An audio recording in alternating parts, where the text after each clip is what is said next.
வாழ்க வளமுடன். ஓம் நமச்சிவாய. அனைத்து தமிழ் உள்ளங்களுக்கும் வணக்கம். குரு பகவானின் அதிசார பெயர்ச்சி.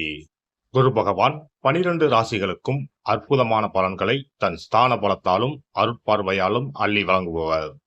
அதனால்தான் குரு பார்க்க கோடி நன்மை என்பார்கள். குருவின் திருவருள் சகல மங்களங்களையும் சுபிட்சத்தையும் அளிக்கும்.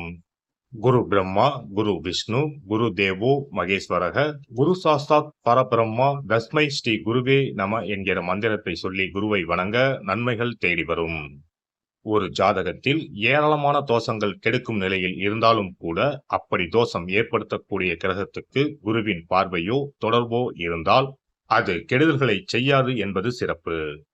அப்படிப்பட்ட குரு பகவான் ஆண்டுக்கு ஒரு முறை ஒரு ராசியில் இருந்து அடுத்த ராசிக்கு பெயர்வார்.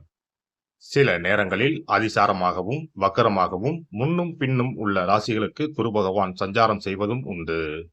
அந்த வகையில் தற்போது தன் பகை வீடான மிதுன ராசியில் சஞ்சாரம் செய்யும் குரு பகவான் அதிசாரமாக கடக ராசியில் பிரவேசித்து உச்சமடைய போகிறார். வரும் அக்டோபர் மாதம் 18ஆம் தேதி கடகத்தில் பிரவேசிக்கும் குரு பகவான் டிசம்பர் 5ஆம் தேதி வரை அங்கேயே தங்கியிருந்து பலன் தரப்போகிறார். அதன் பின் வக்கரமடைந்து மிதுன ராசிக்கு திரும்புவார். இதில் குரு பகவானின் அதிசார காலம் மட்டும் என எடுத்துக்கொண்டால் 48 நாட்களுக்கு குரு கடகத்தில் பூர்ணமாக சஞ்சரித்து அற்புதமான பலன்களை தரப்போகிறார்.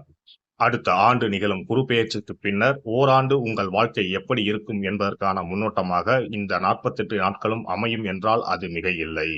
அந்த வகையில் இதில் அற்புதமான பலனை பெறப்போகும் ராசிக்காரர்கள் என்றால் முதலில் மிதுன ராசியை சொல்லலாம். ஜென்ம குருவாக இருந்தவர் தனஸ்தானத்துக்கு நகர்வது நல்ல மாற்றமாகும்.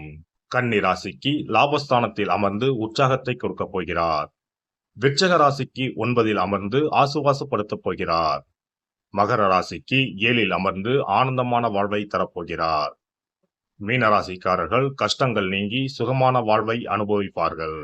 மற்றபடி தனகாரகரான குரு பகவான் உச்சம் அடைவதால் உலகெங்கும் பணத்தட்டுப்பாடு ஓரளவு நீங்கும். வாரா கடன்கள் வங்கிகளுக்கு அதிகம் வசூலாகும். மழையளவு உயரும். உணவுப் பொருள் உற்பத்தி அதிகரிக்கும். விருச்சிக ராசியை குரு பகவான் பார்ப்பதால் பூமி விலை உயரும். ரியல் எஸ்டேட் சூடுபிடிக்கும். மருந்து பொருட்களின் விலைகள் குறையும். குரு பகவான் மகர ராசியை பார்ப்பதால் அந்நிய முதலீடுகள் அதிகரிக்கும். குரு பகவான் மீனராசியை பார்ப்பதால் கல்வித்துறை நவீனமாகும். பதிப்பகத்துறை, கேட்டரிங், சட்டம், சிஏ, சிவில், ஆர்கிடெக்ட் துறைகள் வளர்ச்சியடையும். இந்த அதிசார பெயர்ச்சியால் உங்கள் வாழ்வில் வளமும் நலமும் செல்வ செழிப்பும் பெற்று வாழ்வில் உயரிய நிலையை அடைய எல்லாம் வல்ல எம்பெருமானை வேண்டி விரும்பி கேட்டுக்கொள்கிறேன். சிம்ம ராசி அன்பர்களே, தற்போது குரு பகவான் 11ஆம் இடமான லாபஸ்தானத்தில் சஞ்சரிக்கிறார். ஆகவே பல்வேறு விதமான நற்பலன்களை உங்களுக்கு வாரி வழங்கிக் கொண்டிருக்கிறார். மரியாதையும் செல்வாக்கையும் தந்த வண்ணம் உள்ளார். அப்படிப்பட்ட குரு பகவான் அக்டோபர் மாதம் 18ஆம் தேதி முதல் டிசம்பர் 5 வரையிலும் விரயஸ்தானமான கடகத்தில் வந்து அமர்ந்து பலன் தர இருக்கிறார். இந்த காலகட்டத்தில் செலவுகள் அதிகரிக்கும். எனவே செலவுகளை சுப செலவுகளாக்கிக் கொள்ளுங்கள். ராசியிலேயே கேது பகவான் இருப்பதால் ஆன்மீக சிந்தனை தலை தூக்கும். எனவே விரும்பிய புனித ஸ்தலங்களுக்கு சென்று தரிசனம் செய்து வாருங்கள். சுற்றி இருப்பவர்களிடம் கவனம் தேவை. கூட பழகுகிறவர்களில் யார் நல்லவர் யார் கெட்டவர் என்பதை அறிந்து கொள்ள சிரமப்படுவீர்கள். இனிமையாக பேசி உங்களிடமிருந்து பணத்தை கறக்க பார்ப்பார்கள். ஜாக்கிரதை. யாரிடமும் பணம் கொடுத்து ஏமாற்றம் அடைய வேண்டாம். எவருக்காகவும் எதன் பொருட்டும் வாக்குறுதி கொடுப்பதோ ஜாமீன் கையெழுத்து போடுவதோ கூடாது. சிலருக்கு பண பிரச்சனைகளால் தூக்கம் கெடும். குரு பகவான் 4ஆம் வீட்டை பார்ப்பதால் வியாபாரம் ஓரளவு நன்றாக நடக்கும். மனதிற்கு திருப்தி தரும்படியான போக்கு காணப்படும். எனினும் தக்க திட்டமிடல் இல்லாமல் அகலக்கால் வைக்க வேண்டாம். தாய்வழி உறவினர்களால் அனுகூலம் உண்டாகும். தாயாரின் உடல்நிலையில் ஏதேனும் பிரச்சனைகள் இருந்தால் அவை தீரக்கூடிய காலம் இதுவாகும். அவரின் தேக ஆரோக்கியம் சீராகும். சிலருக்கு புது வாகன யோகம் உண்டு. தொல்லை கொடுத்த பழைய வாகனங்களை மாற்றிவிட்டு புதிய வாகனம் வாங்குவீர்கள். குரு பகவான் 6ஆம் வீட்டை பார்ப்பதால் பழைய கடன்களை அடைக்கும் அளவுக்கு பணவரவு உண்டு. ஒரு சிலர் கடனில் ஒரு பாதியை பைசல் செய்வீர்கள். அதே வேளையில் மிகவும் நெருக்கமாக பழகியவர்கள் விலகி போகவும் வாய்ப்பு உண்டு. ஆகவே சொல்லிலும் செயலிலும் கவனம் தேவை. உங்களின் ஆரோக்கியம் தொடர்பான கவலைகள் விலகும். குரு பகவான் 8ஆம் வீட்டை பார்ப்பதால் திடீர் பயணங்களும் அதனால் ஆதாயமும் உண்டு. பங்குச் சந்தையில் நீண்ட கால முதலீடுகள் செய்திருப்பவர்களுக்கு நல்ல லாபம் கிடைக்கும். வெளிநாடு செல்ல விசா எதிர்பார்த்து காத்திருந்த அன்பர்களுக்கு நல்ல செய்திகள் வந்து சேரும். இந்த அதிசார குரு பெயர்ச்சியால் சிம்ம ராசியை சேர்ந்த பூர நட்சத்திரக்காரர்கள் மிகுந்த நற்பலன்களை பெறுவார்கள். மகம் மற்றும் உத்திர நட்சத்திரக்காரர்கள் மிதமான பலன்களையே அடைவார்கள். சித்தர்களின் ஜீவ சமாதிகளுக்கு சென்று வழிபடுங்கள். வியாழக்கிழமைகளில் காலை வேளையில் சிவாலயம் சென்று வழிபடுங்கள். ராசியில் கேது பகவான் இருப்பதால் சதுர்த்தியில் விநாயகர் பெருமானுக்கு தேங்காய் மாலை கட்டி சமர்ப்பணம் செய்தால் காரிய தடைகள் விலகும். சிறப்பு தொகுப்பு: தோஷங்களை நீக்கும் கற்பூர பரிகாரம். வாஸ்து சாஸ்திரங்களின்படி வாழ்க்கையில் மகிழ்ச்சியையும் செழிப்பையும் கொண்டு வர பல வழிகள் உள்ளன. வருமானம் பெருக, வீட்டில் உள்ள கண் திருஷ்டி நீங்க, வேலை கிடைக்க, பல சுப பலன்கள் கிடைக்க சிறு விஷயம் செய்தால் எல்லாம் நல்லபடியாக நடக்கும். வாஸ்துப்படி கற்பூரம் மற்றும் கிராம்பு எரிப்பது பல பிரச்சனைகளை சமாளிக்கும். இரவில் கிராம்பு வைத்து கற்பூரம் கொளுத்துங்கள்.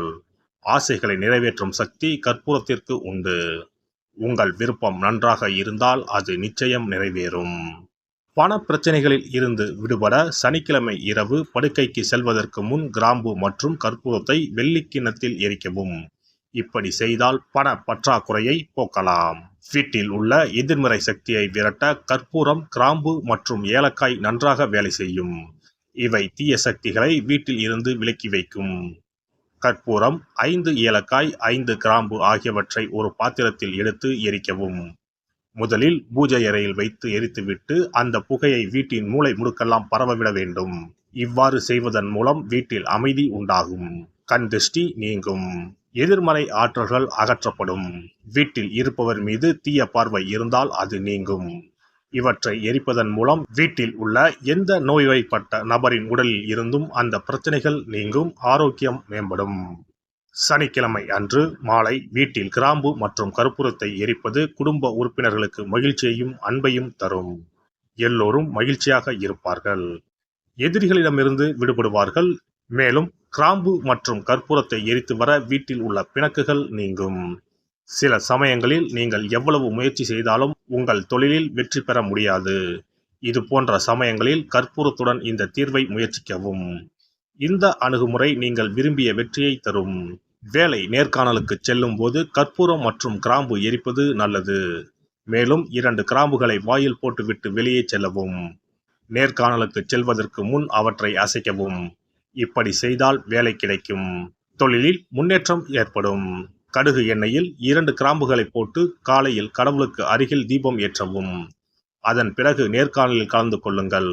இவ்வாறு செய்வதன் மூலம் தொழிலில் உள்ள தடைகள் அனைத்தும் நீங்கும். நல்ல வேலை கிடைக்கும். திருமண உறவில் சிக்கல் இருந்தால் வெள்ளி அல்லது வேறு ஏதேனும் பாத்திரத்தில் கற்பூரத்தை எரிக்கவும். அறையின் மூலையில் 2 கற்பூரங்களை வைக்க வேண்டும். இவ்வாறு செய்வதன் மூலம் தம்பதிகளிடையே ஒற்றுமை அதிகரிக்கும். மேலும் இரவில் கற்பூரம் மற்றும் கிராம்புகளை எரிப்பதால் வாழ்வில் உள்ள தடைகள் நீங்கும்.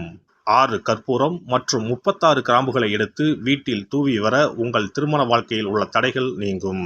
எந்த ஒரு பரிகாரமாக இருந்தாலும் அதை முழு மனதோடு தெய்வ நம்பிக்கையோடு தொடர்ந்து செய்து வந்தால் மட்டுமே பலன் கிடைக்கும். எனவே நம்பிக்கையோடு செய்து பலனை பெறுங்கள். நல்லதே நடக்கும்.